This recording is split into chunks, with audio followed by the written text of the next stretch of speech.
Iran, Israel మరియు America మధ్య జరుగుతున్న ఈ యుద్ధం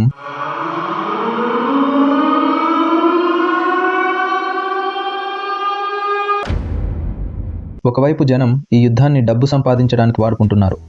దానికి ఒక ఉదాహరణ ఈ ఎల్పిజి సిలిండర్ల బ్లాక్ మార్కెట్. మరి ఒక దేశం ఇంకో దేశం మీద పడితే మీకెందుకు ఆశ్చర్యం కలుగుతుంది? ఎవరో బ్లాక్ మార్కెట్ చేసి డబ్బు సంపాదిస్తుంటే ఏంటి వింత? గతంలో యుద్ధాలు జరిగినప్పుడు కూడా ఇదే జరిగింది. చరిత్రలో ఎప్పుడు యుద్ధాలు జరిగినా సమాజంలో ఒక వర్గం అకస్మాత్తుగా ధనవంతులయ్యారు. ఇతరుల శవాలు పడుతుంటే వాళ్ల మీద లాభాలు సంపాదించడం వారికి చాలా తేలిక. ఈ మొత్తం డ్రామాలో ఒక్క నిజాయితీ గల మనిషిని చూపించండి. ప్రతివాడు తన స్థాయిలో తన స్తోమతను బట్టి ఎంత అబద్ధం చెప్పగలడో చెబుతున్నాడు, ఎంత మోసం చేయగలడో చేస్తున్నాడు. ఎవరి మీద కరుణ చూపడం కూడా కష్టమే. ఈ విషయంలో అందరూ దొంగలే ఉన్నారు. ఇక్కడ సత్యవంతుడు ఎవరో చెప్పండి. నన్ను క్షమించండి, మీ ఊరు వచ్చి 2 రోజులు కూడా అవ్వలేదు, అప్పుడే చేదు నిజాలు చెబుతున్నాను. మనం చాలా చెడ్డవాళ్ళం. ఇంకా మన చెడు ఎప్పుడు పెరుగుతుందంటే... నా ప్రశ్న ప్రస్తుతం జరుగుతున్న ఇరాన్, ఇజ్రాయెల్ మరియు అమెరికా యుద్ధం గురించే. ఒకవైపు టీవీ ఛానళ్లు తమ టీఆర్పీ కోసం ఈ యుద్ధాన్ని వాడుకుంటున్నాయి. మరోవైపు చాలామంది ఈ వినాశనాన్ని డబ్బు సంపాదించడానికి వాడుకుంటున్నారు. ఉదాహరణకు ఎల్పిజి సిలిండర్ల బ్లాక్ మార్కెట్. ఆచార్యజీ, మనలో ఏముంది? ఇలాంటి దారుణమైన స్థితిలో కూడా మనల్ని కేవలం తన లాభం మాత్రమే చూసుకునేలా చేస్తోంది. మనలో ఏముందా? ఇందులో రహస్యం ఏమీ లేదు. మనలో ఏముందంటే ఏది లేదో అదే ఉంది. కానీ అది నేనే ఉన్నాను, నేను మాత్రమే ఉన్నాను అని చాటుకుంటుంది. ఇంకా దాని పేరు కూడా రహస్యమేమీ కాదు. దాన్ని మీరు జపిస్తూనే ఉంటారు కదా.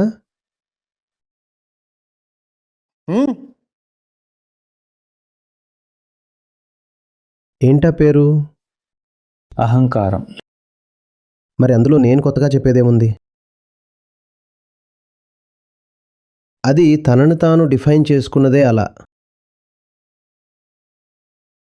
నేనెవర్ని? నా అనేవాళ్ళు ఎవరూ లేనివాడిని. నేనెవర్ని? నా అనేవాళ్ళు లేనివాడిని. శరీరం కూడా దానికి కేవలం ఒక ఇల్లు మాత్రమే. ఇల్లు అంటే దాన్ని వాడుకోవచ్చు, దాన్ని అమ్ముకోవచ్చు, ఆఖరికి దాని మీద సుత్తెతో దెబ్బలు కూడా వేయచ్చు. అహంకారం ఎవరి మీదైనా సుత్తె వేయగలదు. అహంకారం దేన్నైనా అమ్ముకుని తినగలదు.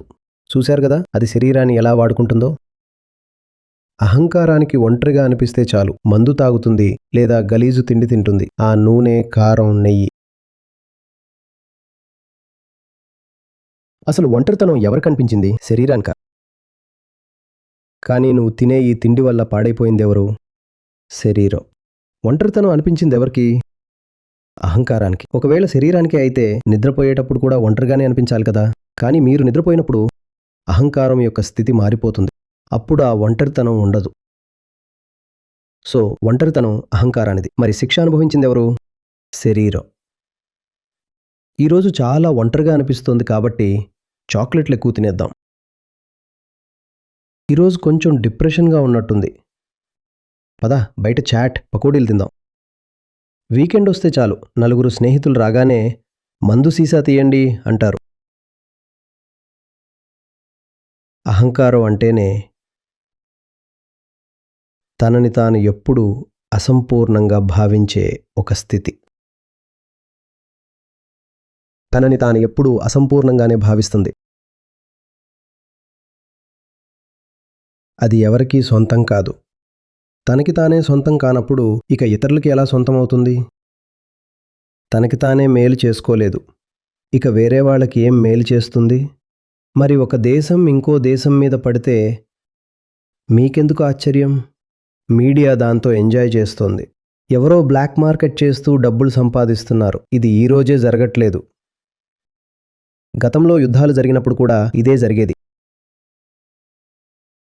చరిత్రలో ఎప్పుడు యుద్ధాలు జరిగినా సమాజంలో ఒక వర్గం అకస్మాత్తుగా ధనవంతులైపోయారు. అహంకారం ఎవరికీ చుట్టం కాదు, చెప్తున్నాను కదా. ఇతరుల శవాలు పడుతుంటే వాటి మీద లాభం సంపాదించడం దానికి చాలా తేలిక. అది ఎంతటిదంటే తన శవాన్ని కూడా పడేస్తుంది. తన అంటే ఈ శరీరం దేనిలోనైతే అది తను ఉన్నానని అనుకుంటుందో అది తన సొంత శరీరాన్ని కూడా కేవలం తన స్వార్థం కోసం శవంగా మార్చేస్తుంది. ఆత్మహత్య అంటే ఉదాహరణకు అది కాక ఇంకేంటి? అంతా పోయింది, పాడైపోయింది. ఇది శరీరానికి అనిపిస్తుందా? ఇది శరీరానికి అనిపిస్తుందా? పరిస్థితి ఎవరికి బాలేదు? శరీరానిక? 25 ఏళ్ల వయసున్న కుర్రాడు శరీరమేమో చాలా బలంగా ఉంది. శరీరానికి ఏ లోపం లేదు. లోపం అంతా ఎవరికుంది? అహంకారానికి. మరి చంపింది ఎవరిని? ఫ్యాన్కు ఊరేసుకున్నాడు. ఎవరిని చంపాడు? అహంకారాన్ని చంపాడా? శరీరాన్ని చంపాడు. అహంకారం ఎంతటిదంటే పక్కవాళ్ల శవాలే కాదు, తన శవాన్ని కూడా పడేస్తుంది. ఏదైనా టెర్రరిస్ట్ ట్రైనింగ్ సెంటర్కి వెళ్తారు. అక్కడ అహంకారానికి పక్కాగా శిక్షణ ఇస్తారు. వెళ్ళు, బాంబు కట్టుకుని శరీరాన్ని పేల్చేసుకో అని. ఫిదాయిన్ దళంగా మార్చేశారు. కుర్రాడు మళ్ళీ అదే 25 ఏళ్ల వయసు. ఏం చేశాడు వెళ్ళి? ఇక్కడ కడుపుకి బాంబు కట్టుకుని శరీరాన్ని పేల్చేశాడు. కానీ ఆ క్షణంలో కూడా అంత ఉత్సాహంగా గర్వంగా ఫీల్ అవుతున్నదెవరు? అహంకారం. అహంకారం తన స్వార్థం కోసం ఎదుటివారి దేహాన్ని మాత్రమే కాదు, తన దేహాన్ని కూడా పేల్చేస్తుంది. అహంకారం తన స్వార్థం కోసం దేన్నైనా నాశనం చేయగలదు.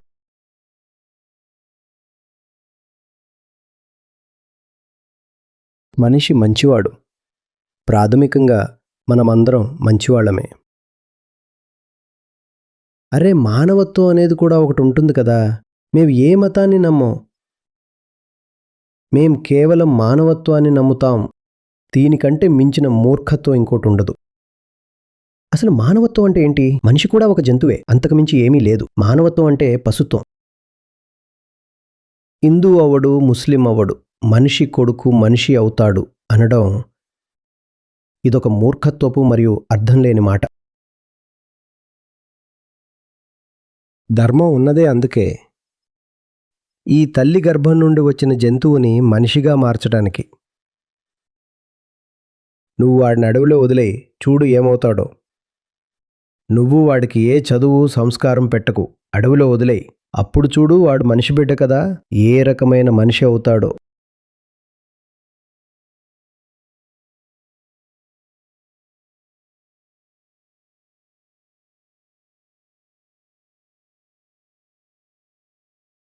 అహంకారం ఇంత హింసాత్మకంగా ఎందుకు మారుతుందని మీరు ఆశ్చర్యపోతున్నారు.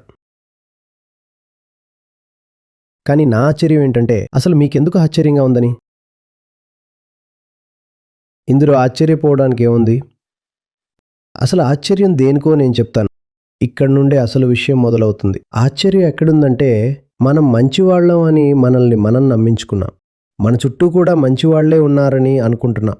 లేదు, అది నిజం కాదు. నన్ను క్షమించండి. 2 రోజుల కోసం మీ ఊరు వచ్చాను. ఈ చేదు నిజం చెప్తున్నాను. మనం చాలా చెడ్డవాళ్ళం. ప్రతి ఒక్కరూ. మనం చెడ్డవాళ్ళం కాకపోతే ఈ ధర్మం, ఆధ్యాత్మిక విద్య మనకు అసలు అవసరమే ఉండదు.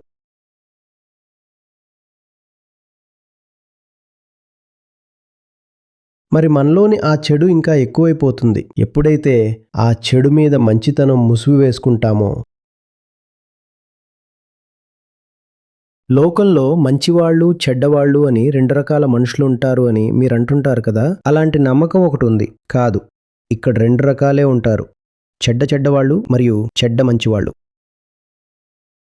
కొందరు చెడ్డవాళ్ళు ఉంటారు, వాళ్ళ చెడు బయటపడిపోతుంది. కానీ కొందరు తమ చెడు మీద మంచితనం అనే ముసుగు వేసుకుంటారు. వీళ్ళని మంచివాళ్ళు అనాలి.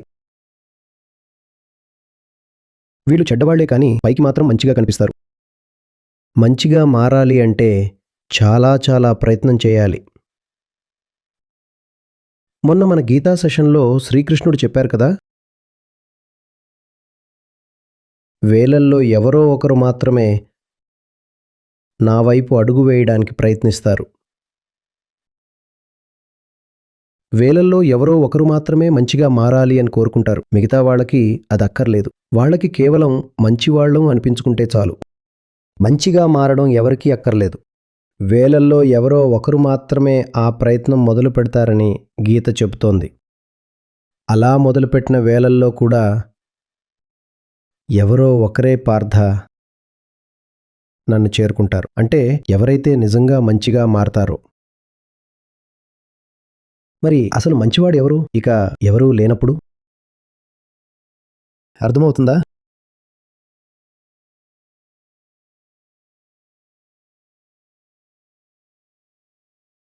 తన ప్రాథమిక స్వభావం తనను తాను కాపాడుకోవడమే. తనకి ఏది కావాలో లేదో అది వేరే విషయం. మొదటి విషయం ఏంటంటే నేను ఉండాలి అని. ఆత్మరక్షణ, సెల్ఫ్ ప్రిజర్వేషన్.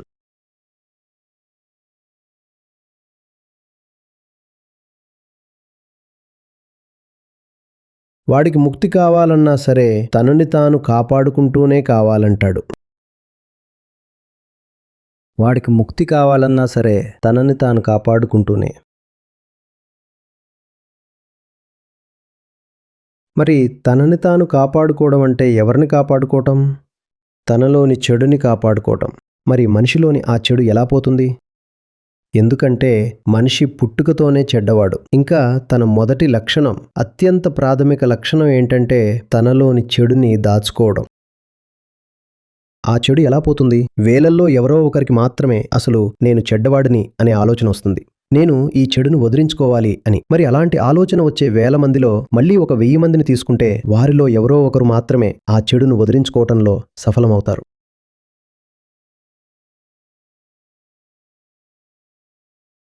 మనం దేన్నైతే నాగరికత మరియు సంస్కృతి అని అంటున్నామో అది చరిత్రలోనే ఏ జీవరాశి కూడా తనకి తాను ఇచ్చుకోనంతటి అతిపెద్ద మోసం.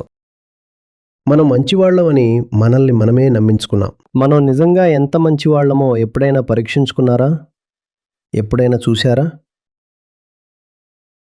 ఏ ప్రమాణాలైతే మనం ఎంత చెడ్డవాళ్లమో స్పష్టంగా చూపిస్తాయో ఆ ప్రమాణాలను మనం ఎలా తొక్కేస్తున్నామో, ఎలా పట్టించుకోకుండా వదిలేస్తున్నామో గమనించారా?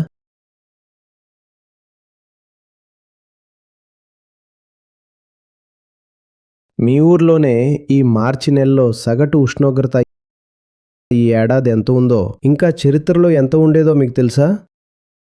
మీకు తెలీదు. ఎందుకంటే అది మనం ఎంత చెడ్డవాళ్లమో పక్కాగా చూపిస్తుంది. ఈ భూమి ఏమీ చిన్న గోళం కాదు. అలాగే ఈ వాతావరణం కూడా చిన్నది కాదు. కానీ ఈ ఒక్క జాతి మొత్తం భూమిని తినేసింది. ఈ వాతావరణాన్నే మార్చేసింది.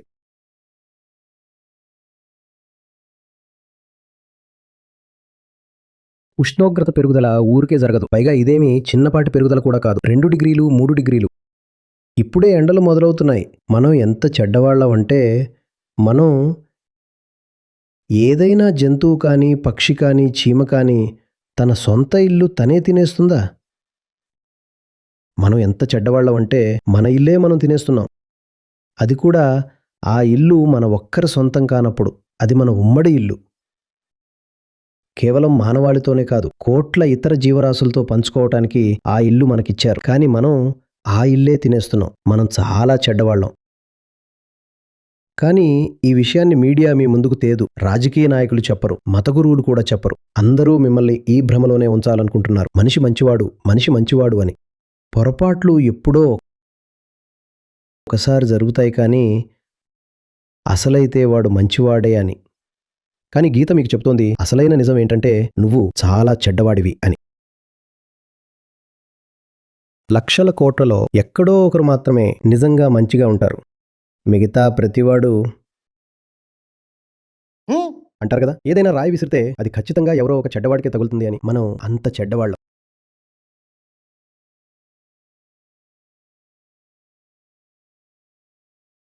ఇప్పుడు చెప్పండి, ఇంకా ఆశ్చర్యంగా ఉందా? ఆ ఇద్దరూ వచ్చి ఇరాన్ మీద పడుకొడుతుంటే ఇంకా ఆ 2 దేశాల్లోని మత పెద్దలు ఏమంటున్నారంటే అవును, ఒక క్రైస్తవ శక్తి, ఒక యూదు శక్తి కలిసి ఒక ముస్లిం దేశం మీద దాడి చేస్తున్నాయని.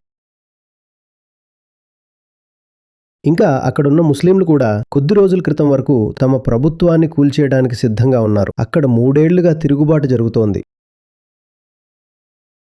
యువత మహిళలు కలిసి ఆ తిరుగుబాటు జెండాను ఎగరవేస్తున్నారు. కానీ ఇప్పుడు అమెరికా దాడి చేయగానే లేదు, ఇప్పుడు మేము రాష్ట్రవాదులమైపోయామంటున్నారు.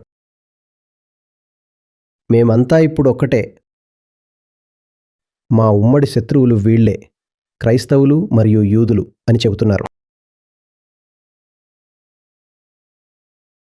ఇంకా ఇదంతా అంతర్జాతీయ భద్రత పేరుతో చేస్తున్నామని చెప్తున్నారు. జియోపొలిటికల్ స్టెబిలిటీ తీసుకురావాలి కదా మరి.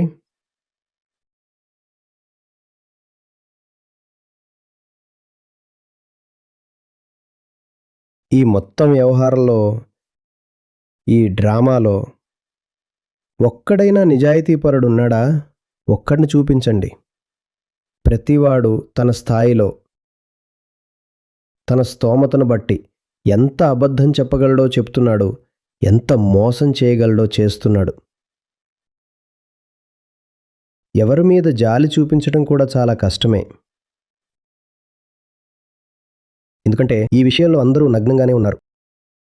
ఇప్పుడు ఇరాన్ దెబ్బలు తింటోంది, కానీ ఇదే ఇరాన్ సిరియా, లెబనాన్, ఒమన్ ఇలా ఎన్నో చోట్ల ఉగ్రవాద ముఠాలను పెంచి పోషించింది. తన సొంత దేశ ప్రజలనే అణిచివేసింది.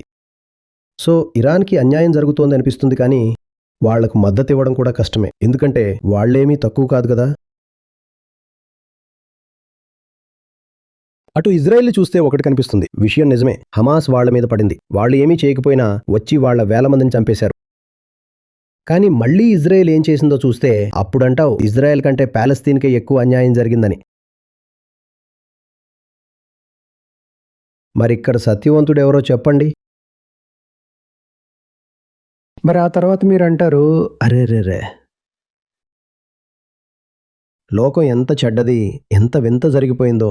వింత ఎక్కడుందంటే నువ్వు లోకాన్ని మంచిది అని అనుకుంటున్నావు. లోకాన్ని మంచిది అని అనుకోవడం నీ వివక్షత. ఎందుకంటే అది మంచిది కాదని తెలిస్తే నువ్వు తిరుగుబాటు చేయాల్సి వస్తుంది.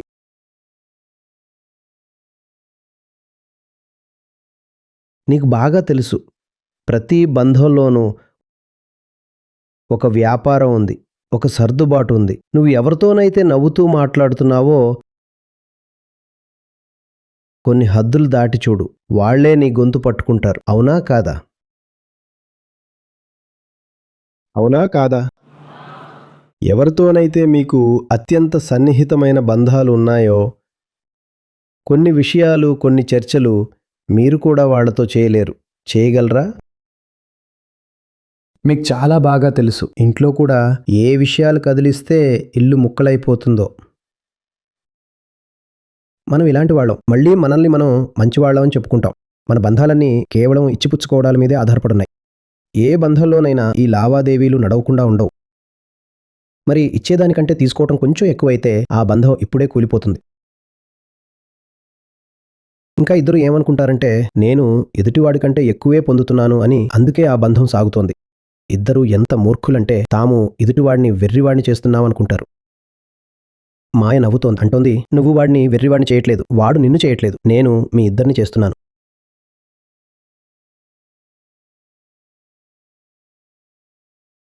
మనం ఏ కోణం నుండి మీకు మంచివాళ్లలా కనిపిస్తున్నాం మీరే చెప్పండి.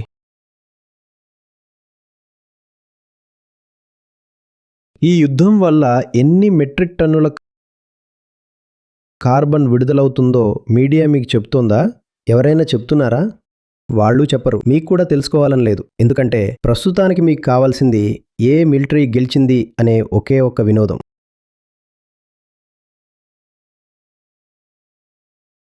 మరి ఈ థ్రిల్ ముందు ఒక్కో బాంబు ఎంత కార్బన్ని వదులుతోంది, అసలు క్లైమేట్కి ఏమవుతోంది అని ఎవరు ఆలోచిస్తారు? ఇప్పుడు ఇవన్నీ ఎవరికి కావాలి? ఒక సాదాసీదా కారు రోడ్డు మీద వెళ్తుంటే అయ్యో కారు పొగ వల్ల CO2 ఉంది, మనం ఈవీ వెళ్దాం అంటారు. మరి ట్యాంక్ నడిచినప్పుడు ఏమొస్తుంది? ఎప్పుడైనా ఈ విషయం మీ మైండ్కి తట్టిందా? మరి ట్యాంకులు కేవలం యుద్ధాల్లోనే కాదు, యుద్ధం లేనప్పుడు కూడా ప్రాక్టీస్ కోసం నడుస్తూనే ఉంటాయి. నేను నిన్ననే ఈ విషయం మాట్లాడాను, ఇవాళ పేపర్లో కూడా అది వచ్చింది. మనం ఈ విమాన ప్రయాణాలని, అంటే కమర్షియల్ విమానాల వల్ల చాలా కార్బన్ వస్తుందని అంటాం కదా, కానీ ప్రపంచంలోని యుద్ధ యంత్రాలు వాటికంటే 3 రెట్లు ఎక్కువ కార్బన్ని వదులుతాయి. ప్రపంచంలోని మిలిటరీ వ్యవస్థలన్నీ కమర్షియల్ విమానాల కంటే 3 రెట్లు ఎక్కువ కార్బన్ విడుదల చేస్తాయి. కానీ ఆ విషయం మనకు నచ్చుతుంది కదా. ఇప్పుడు ఇరాన్ మీద యుద్ధం జరుగుతుంటే బాగుంది అనిపిస్తుంది. ఒక వీడియో గేమ్లా ఉంటుంది. మనం మంచివాళ్ళం. నేను కేవలం విమానం వదిలే పొగ గురించి మాత్రమే చెబుతున్నాను. ఆ బాంబు పేలినప్పుడు వచ్చే వినాశనం వేరే. ఆ తర్వాత భవనాలు కూలిపోయి తగలబడినప్పుడు వచ్చే కాలుష్యం ఇంకా వేరే. మళ్ళీ కొత్త భవనాలు కట్టేటప్పుడు వాడే స్టీల్, సిమెంట్ వల్ల వచ్చే కార్బన్ ఇంకా వేరే.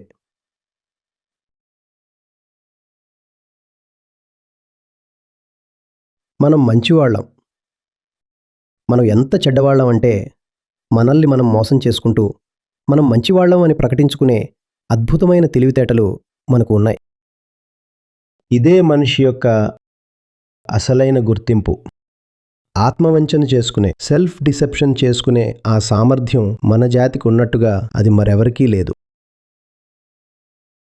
మనలో ఎంత చెడ్డవాడైనా సరే నేను మంచివాణ్ణి అని తనని తాను మస్తుగా నమ్మించుకోగలడు.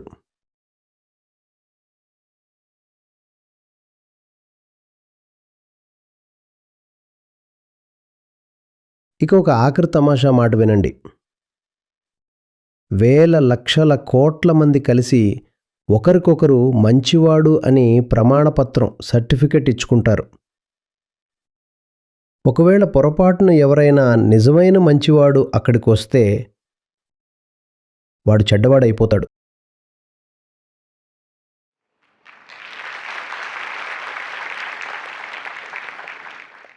ఎందుకంటే నువ్వు వాణ్ణి మంచివాడు అని ఒప్పుకుంటే అప్పుడు ఈ సమాజం అంతా చెడ్డది అని నువ్వు ఒప్పుకోవాల్సి వస్తుంది. దాన్ని నువ్వెలా ఒప్పుకుంటావు? అప్పుడు నీ వ్యవస్థలన్నీ కూలిపోతాయి. నీ లోకమంతా తలకిందులైపోతుంది.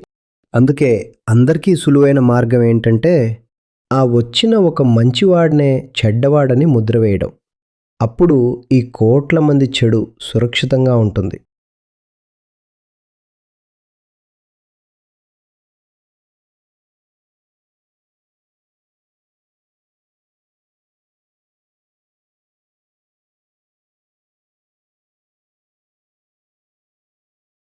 అందుకే నాకు ఈ లోకపు ఆందోళనలు ఎప్పుడూ అర్థం కావు.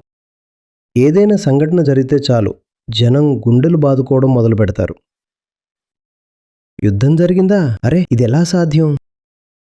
మన స్వర్గం లాంటి శాంతియుతమైన భూమి మీద ఇద్దరు కొట్టుకోవడం ఏంటి? అసలు ఇది ఎలా జరుగుతుంది? మనం ఎంత మంచివాళ్ళం, మనం గొడవలు ఎలా పడతాం? అవుట్రేజ్. రేపు జరిగి హత్య చేసినప్పుడు కొందరు షాక్ అవుతారు. అరే మనం ఇంత మంచివాళ్ళం కదా, ఇది ఎలా జరిగింది అని. ఎక్కడైనా ఏదైనా స్కామ్ బయటపడితే, లక్షల మంది డబ్బులు లూటీ అయితే జనం అయ్యయ్యో ఇది ఎలా జరిగింది, అద్భుతం, ఆశ్చర్యం, ఇది ఎలా సాధ్యం అంటారు. ఈ ఆశ్చర్యం వెనుక అసలు ఉద్దేశ్యం మనల్ని మనం భ్రమల్లో ఉంచుకోవడమే. విషయం అంతే. ఆశ్చర్యం ఎప్పుడు కలగాలంటే నీకెవరైనా నిజమైన మంచివాడు కనిపిస్తే అప్పుడు ఆశ్చర్యపడు. చెడ్డవాడు దొరికినా, చెడు జరిగినా అందులో ఆశ్చర్యపోవడానికి ఏమీ లేదు. అది ఇక్కడ ఒక నియమం. ఎందుకంటే మనిషి పుట్టుకతోనే చెడ్డవాడు. మన వ్యవస్థలన్నీ ఆ చెడును కాపాడటానికే ఉన్నాయి. అద్భుతం అని ఎప్పుడు అనాలో తెలుసా? కోట్లాది మందిలో ఎవరైనా ఒక మంచి మనిషి కనిపిస్తే అప్పుడు అనుకో ఇవాళ ఏదో కొత్తగా జరిగింది అని. మీరంతా రివర్స్లో ఆలోచిస్తున్నారు. చెడును చూసి ఆశ్చర్యపోతున్నారు.